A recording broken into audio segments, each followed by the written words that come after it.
পুজোর ঠিক আগে কলকাতা পুলিশ এবং রাজ্য পুলিশে বড়সড় রদবদল। দুই বাহিনী মিলিয়ে নবান্নের তরফে মোট 7 জন আইপিএস অফিসারকে বদল করা হয়েছে।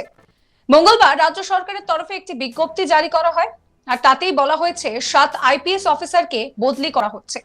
তারপরে প্রশ্ন উঠছে যে ঠিক কি কারণে এই বদলি। তবে সূত্র মারফত জানা যাচ্ছে যে এটা একেবারেই রুটিন বদলি। মহালয়ার আগে এই বিজ্ঞপ্তি জারি করা হয়। যে বিজ্ঞপ্তি জারি করা হয়েছে সেখানে বলা হয়েছে কলকাতা পুলিশের 3 জন আইপিএস অফিসারকে বদলি করা হয়েছে। তাদের কয়েকজনকে পাঠানো হয়েছে রাজ্য পুলিশে, আর বাকি 4 জন রাজ্য পুলিশে কর্তব্যরত ছিলেন। তাদের মধ্যে একজনকে কলকাতা পুলিশে বদলি করা হয়েছে। যাকে নিয়ে আসা হচ্ছে তার নাম দেবেন্দ্র প্রকাশ সিং। তিনি আইটি ট্রাফিক ছিলেন। নবান্ন সূত্র জানা যাচ্ছে তাকে লালবাজারে অ্যাডিশনাল কমিশনার পদে নিয়ে আসা হচ্ছে।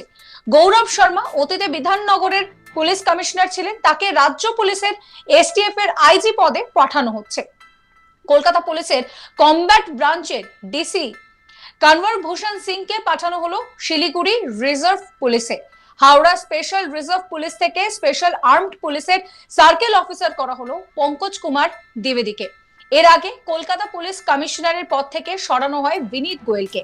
তাকে রাজ্য পুলিশের স্পেশাল টাস্ক ফোর্সের এডিজি করা হয়। নতুন কমিশনার হন মনোজ বর্মা। এই নিয়ে আমার কলিগ রাজেশ সাহার একটি রিপোর্ট দেখাবো। পুজোর ঠিক আগে কলকাতা পুলিশ এবং রাজ্য পুলিশে বড়সড় রদবদল। রাজ্য পুলিশের পাশাপাশি কলকাতা পুলিশ দুই বাহিনী মিলিয়ে মোট 7 জন আইপিএস অফিসারকে রদবদল করা হলো নবান্নের তরফে। গতকাল মঙ্গলবার রাজ্যের স্বরাষ্ট্র দপ্তরের তরফে নোটিফিকেশন জারি করা হয় এবং সেই বিজ্ঞপ্তিতে বলা হয় যে মোট 7 জন আইপিএস অফিসারকে বদলি করা হচ্ছে, যদি এটা রুটিন বদলি বলেই বলা হচ্ছে। এবং পুজোর আগে মহালয়ার ঠিক আগের দিন সেই বিজ্ঞপ্তি ইতিমধ্যে জারি হয়েছে। সেই বিজ্ঞপ্তিতে দেখা যাচ্ছে কলকাতা পুলিশের 3 জন আইপিএস অফিসারকে বদলি করা হয়েছে, যারা কলকাতা পুলিশে কর্মরত ছিলেন, এবং তাদের কয়েকজনকে পাঠানো হয়েছে রাজ্য পুলিশ, এবং বাকি 4 জন কিন্তু রাজ্য পুলিশের বিভিন্ন পদে কর্মরত ছিলেন। এবং সেখান থেকে কিন্তু একজনকে নিয়ে আসা হচ্ছে কলকাতা পুলিশে। কাকে নিয়ে আসা হচ্ছে? দেবেন্দ্র প্রকাশ সিং, ডিপি সিং। তিনি ছিলেন হচ্ছেন তিনি আইজি ট্রাফিক ছিলেন। আইজি ট্রাফিক পদে তিনি কর্মরত ছিলেন। তাকে নবান্ন সূত্র খবর তাকে অ্যাডিশনাল সিপি অর্থাৎ কলকাতা পুলিশের অ্যাডিশনাল কমিশনার পদে তাকে নিয়ে আসা হচ্ছে লালবাজারে। এবং গৌরব শর্মা কিন্তু অতীতে বিধাননগরের পুলিশ কমিশনার ছিলেন, সেখান থেকে তাকে রাজ্য পুলিশের এসটিএফ এর আইজি পদে পাঠানো হয়। এই রাজ্য পুলিশের যে স্পেশাল টাস্ক ফোর্স রয়েছে সেখানকার আইজি করে পাঠানো হয় মাত্র 2 মাস আগে। এবং সেই গৌরব শর্মাকে এবার আইজি ট্রাফিক পদে বদলি করা হচ্ছে। এবং তারপরে তথাগত বসু রয়েছেন, তিনি কিন্তু এসপি WBPRBর তে ছিলেন, তিনি ডিআইজি পদে ছিলেন, এবং তিনি ওয়েস্ট বেঙ্গল পুলিশ রিক্রুটমেন্ট বোর্ডে তিনি ছিলেন। এবং তাকে কিন্তু OCW অর্থাৎ অফিসার ইন কম্পালসারি ওয়েটিংয়ে তাকে পাঠানো হচ্ছে। অর্থাৎ পশ্চিমবঙ্গ পুলিশ ডিরেক্টরেটে অর্থাৎ ভবানী ভবনে অফিসার ইন কম্পালসারি ওয়েটিংয়ে তাকে পাঠিয়ে দেওয়া হলো। এবং পঙ্কজ কুমার দ্বিবেদী, তিনি ছিলেন SRP হাওড়া, অর্থাৎ হাওড়ার রেলওয়ে পুলিশের তিনি সুপারিনটেন্ডেন্ট ছিলেন। তাকে কিন্তু এবার কমান্ডিং অফিসার করা হচ্ছে 6th ব্যাটালিয়নের রাজ্য পুলিশ অর্থাৎ SAP অর্থাৎ স্টেট আর্মড পুলিশের 6th ব্যাটালিয়নের কমান্ডিং অফিসার পদে তাকে বদলি করা হচ্ছে। এবং পুষ্পা কলকাতা পুলিশে কর্মরত ছিলেন, একজন আইপিএস অফিসার।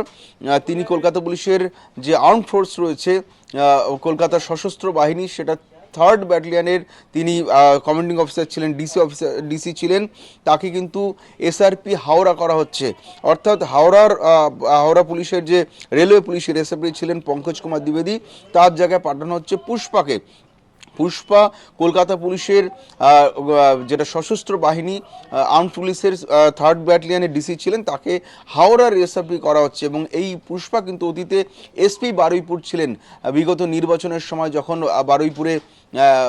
বারুইপুর পুলিশ জেলার অন্তর্গত ভাঙড়ে একাধিক হিংসার ঘটনা ঘটেছিল, সেই সময় কিন্তু তিনি এসপি বারুইপুর ছিলেন, এবং সেখান থেকে তাকে কলকাতা পুলিশে নিয়ে আসা হয়, ব্যাটালিয়নে তাকে পোস্টিং দেওয়া হয়। এবং এই মুহূর্তে সেই পুষ্পাকে পাঠানো হচ্ছে হাওড়ার SRP করে। এবং কুনার ভূষণ সিং, তিনি কলকাতা পুলিশের ডিসি কমব্যাট ছিলেন, অর্থাৎ কলকাতা পুলিশের কমব্যাট ব্যাটালিয়নের ডিসিপি ছিলেন কুনার ভূষণ সিং। তাকে এবার SRP শিলিগুড়ি করা হচ্ছে, অর্থাৎ শিলিগুড়ি রেলওয়ে পুলিশের তাকে SRP পদে বদল করা হচ্ছে। তবে এই নোটিফিকেশন মঙ্গলবার দিন প্রকাশ করা হয়েছে। সাবস্ক্রাইব করবেন আজ তাক বাংলার ইউটিউব চ্যানেলকে, ফলো করবেন হোয়াটসঅ্যাপ চ্যানেলও।